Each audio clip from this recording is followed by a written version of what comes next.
10분만 보면 미얀마 소식통이 된다. 미얀마 정보를 공유하는 에드쇼파리 뉴스입니다. 오늘도 미얀마에 많은 관심을 가지시는 구독자 여러분들의 구독과 좋아요와 함께 뉴스를 시작합니다.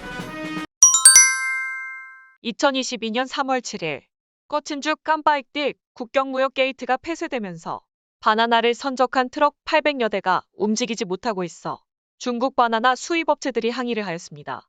업체들은 갑작스런 국경무역 게이트 폐쇄로 인해 큰 손실에 직면하고 있다고 설명하며 바나나가 상하면서 매일 2억 위안의 손실이 발생하고 있다고 하였습니다.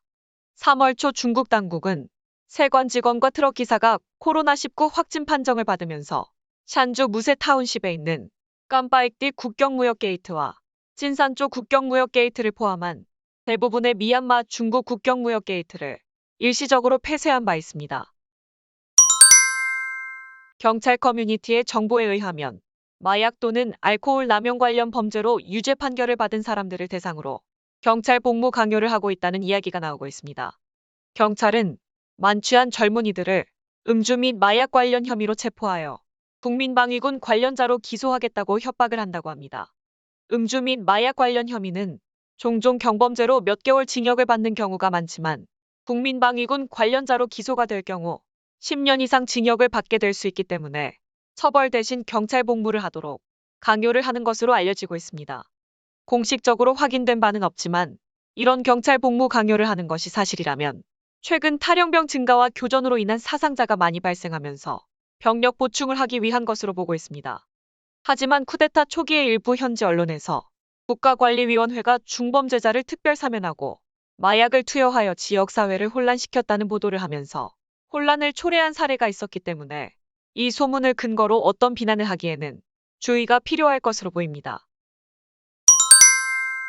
태국 퍼블릭 웨어하우스 올거니제이션 PWO는 태국 미얀마 수출 활성화와 코로나19로 인한 손실을 만회하기 위해 미얀마의 창고 사업을 진출할 예정이라고 밝혔습니다. PWO는 미얀마 업체 마하슈엔게웨와 창고 사업물을 체결하였다고 하였습니다. 이번 계약 체결로 1955년 설립 이후 해외 지사 설립은 미얀마가 최초라고 합니다. 앞으로 미얀마에 설립되는 창고 운영을 통해 태국 수출 업체들의 미얀마 시장 진출을 지원하고 태국산 소비재 유통 활성화를 하는데 큰 기여를 할 수 있을 것으로 기대하고 있습니다.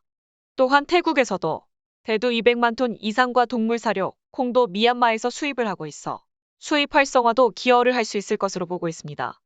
이에 대해 냉장 창고 운영 허가를 받게 되면 5만 톤 규모의 창고도 건설할 예정이라고 합니다. 2022년 3월 5일 양곤 지역 클라잉다의 타운십에 있는 마이니 봉제 공장에서 지급한 급여에서 만짜짜리 위조 지폐가 발견되어 정부 당국에 신고를 하였다고 합니다.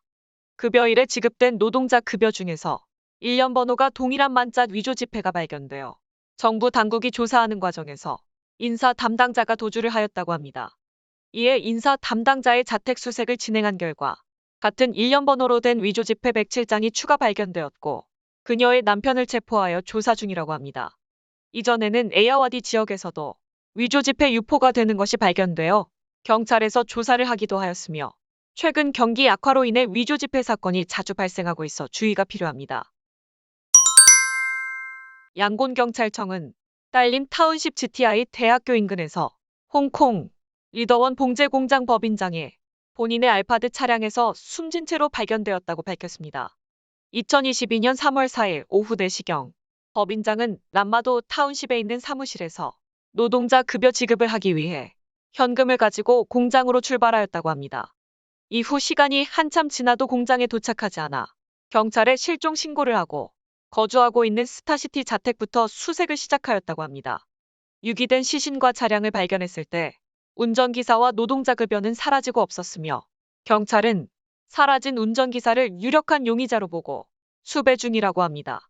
최근 경기 악화로 인해 버스 강도단과 은행 강도 등의 범죄가 증가하고 있으며 이번 사건도 공장 내부 일정과 동선을 잘 알고 있는 운전기사가 연관이 있는 것으로 보고 있어 다른 공장에서 급여일 현금 운송 시 많은 주의가 필요할 것으로 보입니다. 미얀마 국방부 공군 대위였던 제이뚜아웅이 인터뷰를 하면서 미얀마 공군 실상에 대해 알렸습니다. 그는 러시아산 미그-35 전투기를 조종하였지만 공군에서는 이 전투기를 수리할 능력이나 자원이 없어 유지 보수를 하기 위해선 다시 러시아로 보내야 한다고 설명하였습니다. 특정 전투기의 경우 비행 시간이 1000시간 정도까지만 안정적으로 조종이 가능하기 때문에 유지 보수가 되지 않는다면 전투기 안전에 대한 보장을 할 수 없다고 합니다. 하지만 러시아의 우크라이나 침공 이후 전투기 유지 보수는 더 힘들어졌고 유지 보수가 되지 않은 상태에서 전투기들은 최상의 상태를 유지할 수 없다고 합니다. 조종사들은 주당 17달러에서 23달러의 급여가 책정이 되어 있어 생활비 마련을 위해 전투기 연료를 판매하는 경우가 많다고 합니다. 국가관리위원회는 예상대로 반정부 인사 5명에 대해 미얀마 시민권을 추가 박탈한다고 밝혔습니다. 추가된 5명은 가수 사웅우 흘라잉, 상무부 장관 킴마마며 미얀마 최대 노조 CTO의 마웅마웅, NLD 의원 퓨퓨틴 마웅마웅에입니다. 특히 상무부 장관 킴마마미와 마웅마웅에는 로힝야족에 대한 시민권 박탈을 지지해왔던 인물이었지만 아이러니하게도 본인들의 시민권이 박탈되는 상황이 발생하였습니다.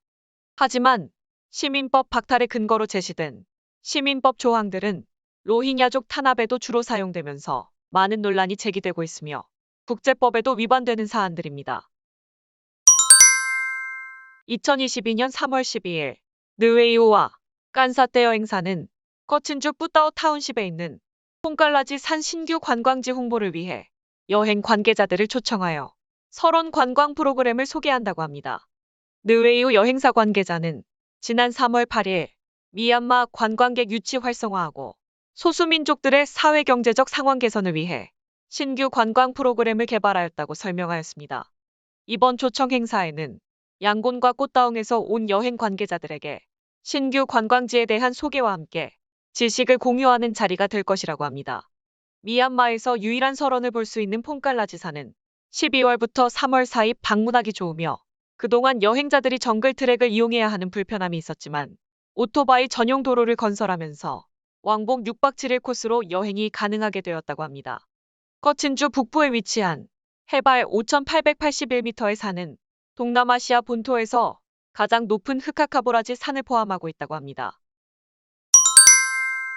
2022년 3월 8일 오후 3시경 양곤 마양곤 타운십에 있는 브레이브바에서 폭탄 공격을 받으면서 인근 건물과 일부 차량이 파손되었으며 사상자는 없었습니다. 이번 공격은 저항단체 저스티스 브링거 포스에서 공격을 자행한 것으로 발표하였습니다. 같은 날 알론 타운십에 있는 스카이웨이 클럽과 노래방에서도 폭탄 공격이 있었으며 저항단체 다크 섀도우가 공격을 자행한 것으로 발표하였습니다. 두 번째 공격에서는 사상자가 발생하였다고 하며 군 경찰은 약 1시간 동안 인근 지역을 폐쇄하고 용의자 수색을 하였습니다. 양곤에 있는 저항단체에서는 시민들에게 군 관련 제품을 지원하는 업체에 접근하지 않도록 경고를 한 이후 발생하였으며 공격을 당한 업체들은 미얀마 맥주와 다곤 맥주를 포함한 군 관련 주류를 판매하고 군인들에게 보호 비용도 상납하였다고 합니다. 미국 국가정보국은 연례 보고서를 통해 미얀마는 양측 모두 입장을 확고히 하고 어느 쪽도 압도적인 승리를 하지 못하기 때문에 안보 및 경제 상황은 계속 악화될 것이라고 전망하였습니다. 또한 코로나19 확산으로 인해 경제 악화는 더 심해지고 계속되는 교전으로 피난민 발생 및 식량 안보 불안정, 붕괴된 의료 시스템으로 인해 인도주의적 상황은 계속 악화될 것으로 전망하였습니다. 보고서에는 다른 국가에 비해 비중 없이 간단하게 미얀마의 전망에 대해서 언급하였지만 현재 상황을 보면 국가관리위원회도 국민통합정부도 협상 의지가 전혀 없기 때문에 현실적인 전망이 될 것으로 보고 있습니다. 한인딸이 지역 교육부는 2022년 대학 수능평가 응시생이 4,793명이라고 밝혔습니다. 2019년 20년 학기부터 코로나19로 인해 대학 수능평가 응시생 25,264명이 있었지만 시험을 치지 못하고 있었습니다. 한인딸이 지역 교육부 책임자 윈나웅 씨는 수능평가 응시생이 감소한 원인으로 학교 등록한 학생 수가 적은 것이 원인이라고 설명하였습니다. 하지만 학부모들과 학생들은 학교 등록률이 낮은 것은 국가 비상사태 이후 정치적 불안정과 치안 불안 등으로 인한 것이라고 설명하였습니다. 커인주 교육부는 대학 수능평가 응시생 수는 5,903명이 등록하여 작년 대비 75%가 감소하였다고 합니다. 미얀마 대학 수능평가는 2022년 3월 31일부터 4월 9일까지로 예정이 되어 있습니다. 에드쇼파르 미얀마 뉴스를 끝까지 시청해주셔서 감사드리며 구독과 좋아요, 클릭을 부탁드립니다. 좀 더 상세한 미얀마 정보를 찾으신다면 에드쇼파르 뉴스 웹사이트도 추천드립니다. 에드쇼파르는 보다 많은 미얀마 정보를 공유하기 위해 노력하겠습니다. 감사합니다.